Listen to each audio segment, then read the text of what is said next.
మన దేశమే లౌకిక ప్రజాస్వామిక దేశం. ప్రజాస్వామ్యం అంటే మాట్లాడే స్వేచ్ఛ ఉండాలి, ప్రశ్నించే స్వేచ్ఛ ఉండాలి, అవసరమైతే ఎదురు తిరిగే స్వేచ్ఛ కూడా ఉండాలి. అది మనము మన రాజ్యాంగంలో కూడా పొందుపరుచుకున్నటువంటి పరిస్థితి ఉన్నది. మరి ఈ విషయంలో రాజ్యాంగ ఉల్లంఘన ఇక్కడ ప్రొఫెసర్ నాగేశ్వర్ సార్ ఎక్కడ కూడా తప్పలేదు. ఆ ఉల్లంఘన జరగలేదు. ఇక్కడ తన మాటల్లో ఇన్నేళ్ళు, 1 సంవత్సరం కాదు, గత 40 సంవత్సరాల విశ్లేషణ, 40 years, 40 సంవత్సరాలుగా తను ఒక రాజకీయ విశ్లేషకులుగా చాలా స్పష్టమైనటువంటి అవగాహనతోటి తను మాట్లాడేటువంటి తీరు అందరినీ కూడా ఆకట్టుకుంటుంది. మరి వాళ్ళ కొత్తగా మిమ్మల్ని ఎందుకు ఆకట్టుకోలేకపోయింది అంటే ఒక ఫ్రస్ట్రేషన్, మీ దగ్గర సమాధానం లేదు కనుక ఆ ఫ్రస్ట్రేషన్లో నాగేశ్వర్ సార్ పైన చేస్తున్నటువంటి దాడి అని చాలా స్పష్టంగా అనుకోవచ్చు. ఒకప్పుడు అంటే మలిదశ తెలంగాణ ఉద్యమంలో ఉస్మానియా క్యాంపస్లోని ఆర్ట్స్ కాలేజ్ సాక్షిగా జరిగినటువంటి పెద్ద విద్యార్థి గర్జనలో అక్కడ అప్పుడు ప్రజారాజ్యం పార్టీ, నవ తెలంగాణ పార్టీ అందరూ కూడా, ఇక్కడే ఉన్నటువంటి పృథ్వీ కూడా ఆ వేదిక మీద అందరము ఉన్నాం, నాతో సహా ఉన్నప్పుడు తెలంగాణకు చాలా స్పష్టంగా అనుకూలంగా మాట్లాడినటువంటి వ్యక్తి పవన్ కళ్యాణ్. మరి అలా తెలంగాణ ప్రజల పట్ల ఏమన్నా ప్రేమ తగ్గిందా అంటే పార్టీలు వేరైనంత మాత్రాన ప్రజల పట్ల మమకారం తగ్గుతుందా అంటే అక్కడి ప్రజలు వేరు, ఇక్కడి ప్రజలు వేరా? ప్రజలు ఎక్కడున్నా ప్రజలే, పెట్టుబడిదారులు ఎక్కడున్నా పెట్టుబడిదారులే. అందుకని ఇవాళ తెలంగాణలో ఇంకా ఆంధ్ర పెట్టుబడిదారుల యొక్క పెత్తనం కొనసాగుతున్నటువంటి మాట వాస్తవం. అసలు తెలంగాణ రాష్ట్ర సాధన కోసం మనం చేసినటువంటి పోరాటమే వాళ్ళ పెత్తనం ఉండకూడదని, ఎవరి పెత్తనము ఎవరి మీద కూడా ఉండడానికి వీల్లేదు.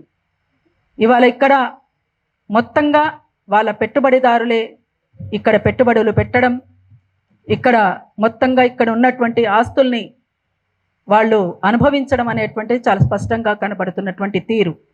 అయితే అదొక అంశం. అయితే ఇవాళ ప్రొఫెసర్ నాగేశ్వర్ సార్ తన చిన్నతనంలోనే, స్కూలింగ్లోనే తన ఫ్రెండ్ని, ఒక కింది కులానికి సంబంధించినటువంటి వ్యక్తి తన ఫ్రెండ్గా ఉండడం పట్ల వాళ్ళ ఇంట్లోనే వ్యతిరేకత వస్తే భరించినటువంటి వ్యక్తి కాదు.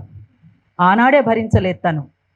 ఇప్పటికీ కూడా కింది కులాల పట్ల ప్రేమ, సమాజం పట్ల బాధ్యత కలిగినటువంటి వ్యక్తిగా మనం చూస్తాం. మరి మీకు కొత్తగా ఎందుకు నాగేశ్వర్ సార్ విషయంలో ఏ కోణం కనిపించిందని తన మీద దాడి చేయడము, తనను అరెస్ట్ చేయాలనుకోవడము, నోరు మూసుకో అని మాట్లాడడము, ఇవాళ ఇంత ఇబ్బందికరంగా ఒక ప్రొఫెసర్ పట్ల ఎందుకు ఈ రకంగా మీరు చేస్తున్నారు అనేటువంటిది ఒక పెద్ద ప్రశ్న.